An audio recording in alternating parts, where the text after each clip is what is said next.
Assalamualaikum warahmatullahi wabarakatuh. Perkenalkan, nama saya Siti Rahmawati Nahari dengan NIM 017. Di sini saya akan membuat video tentang manajemen proses dokumentasi pengawasan pembiayaan di bank syariah. Yang pertama, yaitu tentang manajemen proses penyaluran dana. Dalam proses tersebut biasanya terlaksana dengan baik, yang merupakan kegiatan menjual dana yang berhasil dihimpun dari masyarakat. Kegiatan penyaluran dana ini biasanya juga disebut dengan lending, atau secara umum proses pemberian penyaluran dana bank pembiayaan rakyat bank syariah.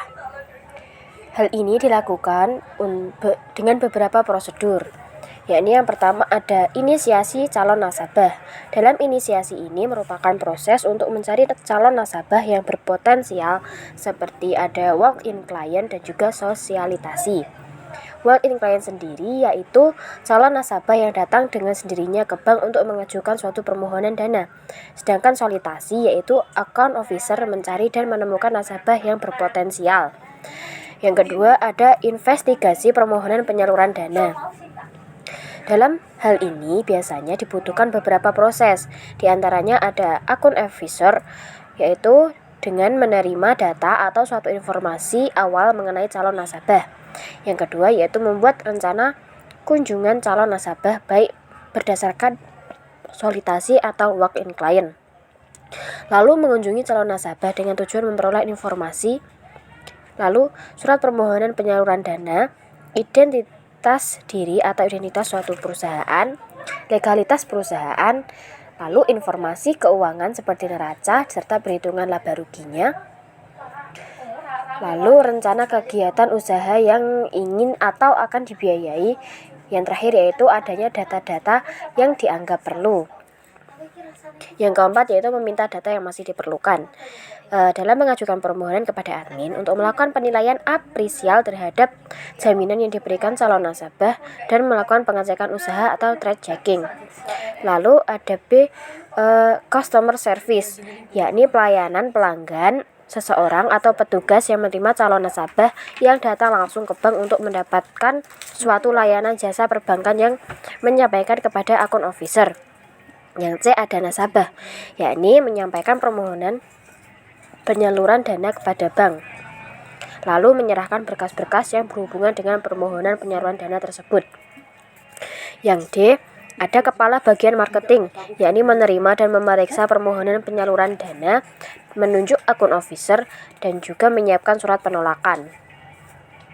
Yang ketiga ada analisis permohonan penyaluran dana. Hal ini biasanya dilakukan untuk penyelidikan terhadap suatu kejadian untuk mengetahui kejadian yang sebenarnya dari calon nasabah.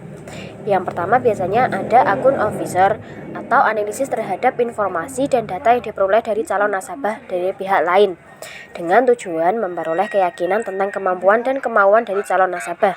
Lalu untuk membayar kembali penyaluran dana yang diberikan, mengantisipasi resiko yang timbul dari penyaluran dana yang telah diberikan.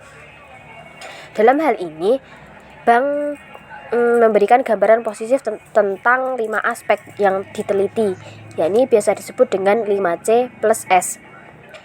Apa saja itu 5C? Yang pertama ada karakter, kapital, capacity, condition, collateral, dan syariah.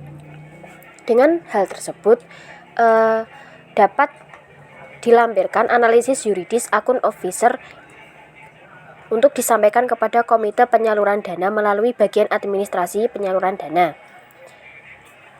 Lalu yang B ada officer admin dan legal. Hal ini biasanya melakukan kunjungan on the spot ke tempat usaha permohonan serta melakukan penilaian apresial terhadap pengecekan usaha atau trade checking. Yang kedua yaitu ada bank checking, yaitu melakukan pengecekan dengan cara meminta bank mengenai informasi menyangkut dengan track record. Yang ketiga yaitu menyampaikan hasil penilaian terhadap jaminan dan trade checking kepada akun officer. Yang keempat ada keputusan dalam penyaluran dana.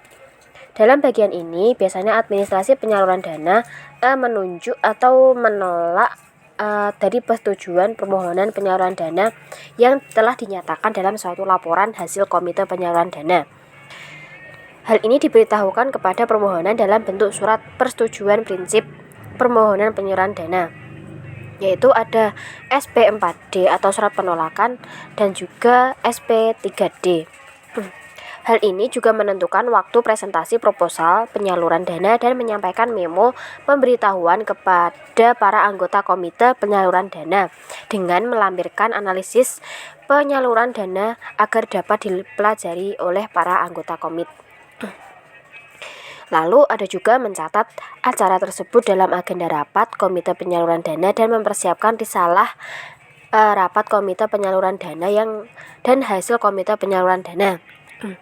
Lalu juga pada waktunya penyelenggaraan rapat Komite Penyaluran Dana juga membuka suatu rapat dan memberikan kesempatan pertama kepada akun officer atau sponsor untuk menyampaikan hal-hal yang perlu ditambahkan untuk analisis penyaluran dana. Yang B yaitu ada Komite Penyaluran Dana. Dalam komite ini, penyaluran dana dilakukan melalui forum Komite Penyaluran Dana yang membahas usulan penyaluran dana dari akun officer. Apabila proposal ini disetujui, biasanya para anggota membubuhkan tanda tangan pada kolom yang telah disediakan. Dalam kewenangan komite ini memberikan juga persetujuan penyaluran dana sesuai dengan limit yang telah ditentukan dalam surat keputusan direksi. Dalam keputusan itu biasanya terdapat SP4 atau sama dengan setuju, SP3 atau ditolak. Lalu ada juga Kepala Bagian Operasional. Kepala ini biasanya melakukan pengecekan data nasabah, lalu melakukan otorisasi data nasabah kepada pejabat bank yang berwenang. Yang keenam yaitu ada realisasi penyaluran dana dengan adanya admin, legal officer, dan juga petugas operasi. Yang selanjutnya yaitu B, dokumentasi dan administrasi penyaluran dana. Biasanya ini bisa tercatat lengkap melalui dokumentasi penyaluran dana yang di bank harus memperhatikan beberapa aspek mengenai kelengkapan, keabsahan, dan keamanan atau kerapian penyimpanannya. Yang pertama kita harus memperhatikan jenis dokumen yang penyaluran dana. Dalam jenis ini biasanya ada 7 hal yang harus diperhatikan, yakni formular permohonan penyaluran dana, data identitas nasabah, memorandum, lalu keputusan rapat PKPD, lalu dokumen jaminan, akad, dokumentasi lain yang dibutuhkan. Yang B ya ini ada pengecekan keabsahan dokumen penyaluran dana. Dalam pengecekan ini biasanya meliputi berkas yang berkaitan dengan penyaluran dana, dokumen jaminan, surat avalis, outstanding instruction, personal garansi yang harus dikonfirmasikan secara langsung kepada pihak penerbit. Yang C ya ini ada penyimpanan dan penggunaan dokumen penyaluran dana. Setiap dokumen penyaluran dana harus disimpan dengan aman dan tertib. Dengan tata cara penggunaan dan pengambilan dokumen penyaluran dana dari tempat penyimpanan harus diamankan dengan pengawasan ganda atau dual control karena akan digunakan. Yang kedua yaitu ada administrasi dalam penyaluran dana. Bank juga harus mengatur suatu administrasi dalam penyaluran dana agar lebih tertib dengan catatan sebagai berikut. Yang pertama yaitu ada harus dicatat dan dibukukan sesuai dengan kebijakan akuntansi. Yang kedua ya ini ada pejabat penyaluran dana harus yakin untuk dokumentasi lengkap dan disimpan dengan secara aman. Yang ketiga yaitu pejabat penyaluran dana harus memperhatikan persyaratan yang telah ditetapkan dalam dokumentasi penyaluran dana tersebut. Yang keempat, penarikan fasilitas dan penyaluran dana sudah disetujui dan bisa dicarikan setelah dokumen dan semua persyaratan dalam penyaluran dana sudah dilengkapi. Yang C, ada pengawasan penyaluran dana. Dalam pengawasan ini digunakan juga prinsip-prinsip, yakni ada pencegahan dini terhadap kerugian penyaluran dana untuk menghindari praktik penyaluran dana yang tidak sehat dengan cara melakukan analisis serta akurat dan objektif. Yang B ada pengawasan atas penyaluran dana. Biasanya hal ini dilakukan secara terus-menerus atas setiap pelaksanaan pemberian penyaluran dana. Yang C yaitu audit internal dalam penyaluran dana terkontrol. Lalu yang kedua ada objek pengawasan penyaluran dana.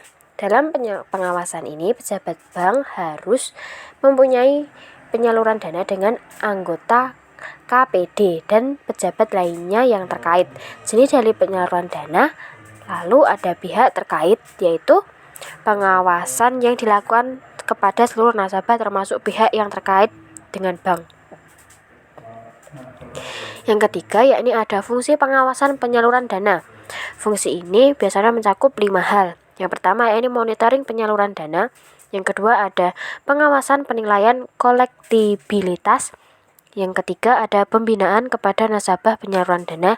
Yang keempat memantau pengadministrasian dokumen dan ketentuan yang telah berlaku, lalu memantau kecakupan jumlah penyisihan penghapusan dana PPAP.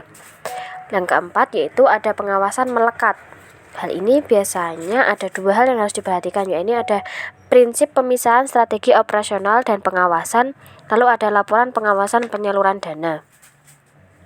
Yang kelima ada audit internal penyaluran dana. Audit ini diperlukan untuk memastikan bahwa pemberian penyaluran dana dilakukan dengan benar sesuai dengan prinsip kehati-hatian syariah. Yang D yaitu menyelesaikan penyaluran dana yang bermasalah. Dalam hal ini memerlukan beberapa hal. Ini ada pendekatan penyaluran dana bermasalah yang bersifat terbuka, lalu ada penanganan secara dini, ada juga tidak melakukan penyelesaian dengan cara plafondering, ada juga dengan tidak melakukan pengecualian. Dalam penyelesaian penyaluran dana bermasalah, ada beberapa proses penyelesaian. Yang pertama yakni adanya inventarisasi nasabah penyaluran dana yang bermasalah. Lalu yang kedua ada restrukturisasi. Yang ketiga ada monitoring atas pelaksanaan pembinaan. Yang keempat ada eksekusi jaminan.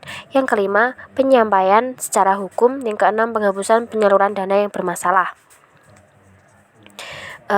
Pihak utama untuk membentuk suatu satuan kerja yaitu dengan menentukan kualitas dan kuantitas penyaluran dana yang bermasalah. Tugas satuan kerja ini yaitu melakukan koordinasi untuk menyelesaikan penyaluran yang bermasalah dengan pihak terkait. Satuan kerja ini dibentuk juga dengan surat keputusan dari direksi. Baik, demikian video materi pembelajaran tentang manajemen proses dokumentasi dan pengawasan pembiayaan di bank syariah. Semoga bermanfaat untuk kita semua. Kurang lebihnya saya memohon maaf. Wabillahi taufik wal hidayah, waridho wal inayah. Wassalamualaikum warahmatullahi wabarakatuh.